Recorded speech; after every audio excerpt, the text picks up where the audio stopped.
Gikan sa 106.7 DYIS FM Radio Ugyon, ari ang Ugyon Balita. Impormasyon kag mga pahibalo. Ugyon Balita. Maayong hapon sa tanan. Gikan sa ulit balitaan ka Radyo Ugyon, yari na Ugyon Balita, Enero 9, tuig 2024. Barangay Cover Gym ka Guno gin inagurahan.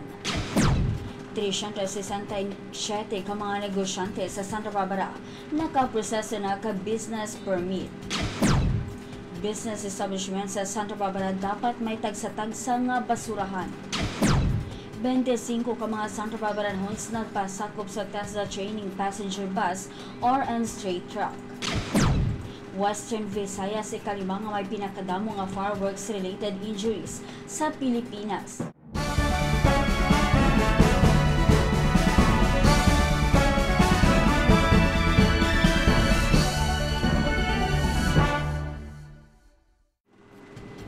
Gininaugurahan na ang multi-purpose building akong Cover Gym ka Barangay Guno, Enero 9, 2024, nga nagabalor 4,950,000 pesos.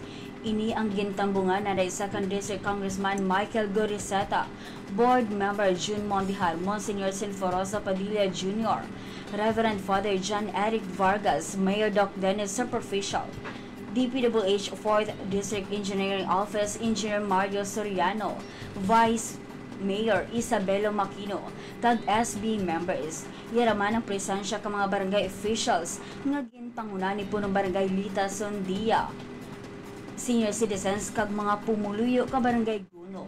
Isa ini ka proyekto ka opisina ni Anek Governor Arthur Defensor Sr., Congressman Goriseta kag DPWH. Barangay Cover Gym ka Guno gin inagurahan.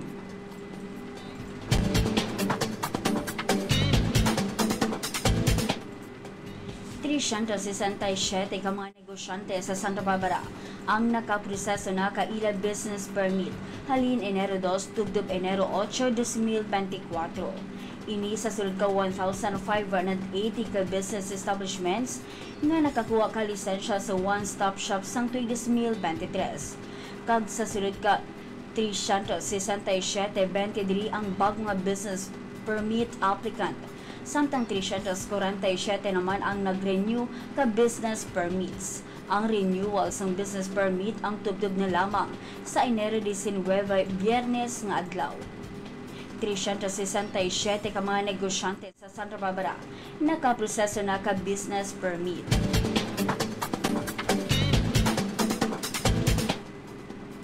Isa sa mga requirements sa pag-renew kag pag-apply sa business permit ang pagbutang kabasurahan sa atubang ka-establishmento. Sa interview ni Ugin Reyes Dina Municipal Environment and Natural Resources Office ukon Merrill Head Remya Serisola, iyagin pangabay sa mga business owners sa Santa Barbara nga mag-operar sa pagpabilin ka matinlo nga palibot. Iniagud nga may habuyan ka basurang ilang mga customers kag ang mga nagaralabay lakip na sa merkado publiko. Kung sa diin mismo naobserbahan ni Mayor Doc Dennis Superficial nga may mga tiyangge kung establishmento ilabi na sa poblasyon nga wala sang basurahan. Business establishment sa Santa Barbara dapat may tagsa-tagsa nga basurahan.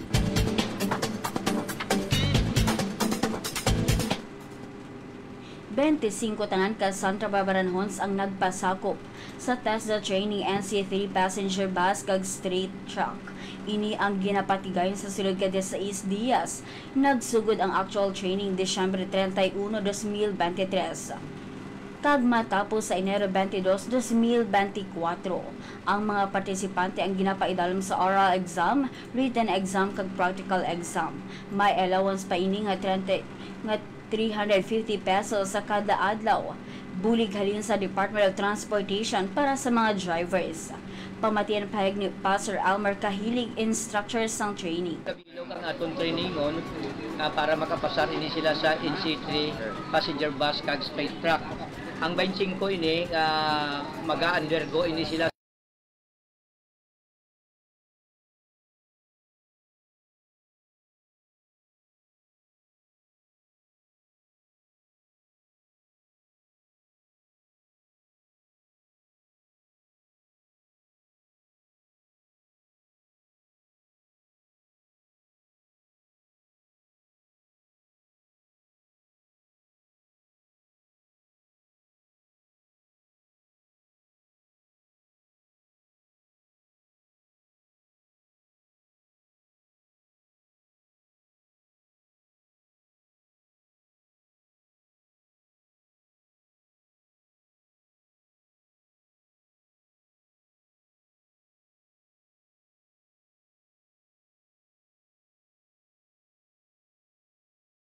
operasyon ka opisina ni Mayor Doc Dennis Superficial kag pagpanawagan ka ISFM 106.7 kag base man sa interview ni Ugin Ratio din kag Ugin Albert Salvaris kay pastor kahilig sa mga gusto pa magpasakop sa masunod nga training sa passenger bus kag straight truck makig-angot lang sa LGU Santa Barbara.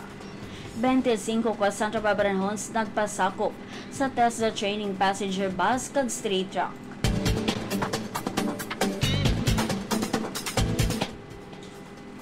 Ikalima ang Kabisayan na katungdan nga may pinakadamo nga fireworks-related injuries sa bilog nga Pilipinas. Halin Desyembre 21, 2023, tugtog Enero 6, 2024, 294 ang nagkaralukpan sa riyon, kag isa diri ang napatay.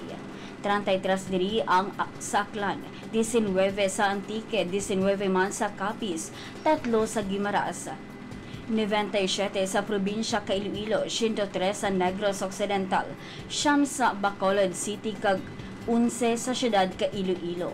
Ang kabugusan nga 294 nga kaso ang nagpakita ka 38% nga pagsaka kung ikumpara sang nangligad nga tuig nga may 213 nga kaso. Western Visayas sa kalima nga may pinakadamo nga fireworks-related injuries sa Pilipinas. Kag amuyad tong natipon nga balita sa bunga adlaw. Tugtubwa sa pareho nga oras kag istasyon sa DYIS FM 106.7. Inis Eliza Cordero ang nagatamyo sa inyo tanan sang maayong hapon.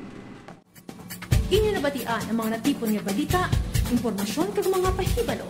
Nagikan sa Ugyon News Center.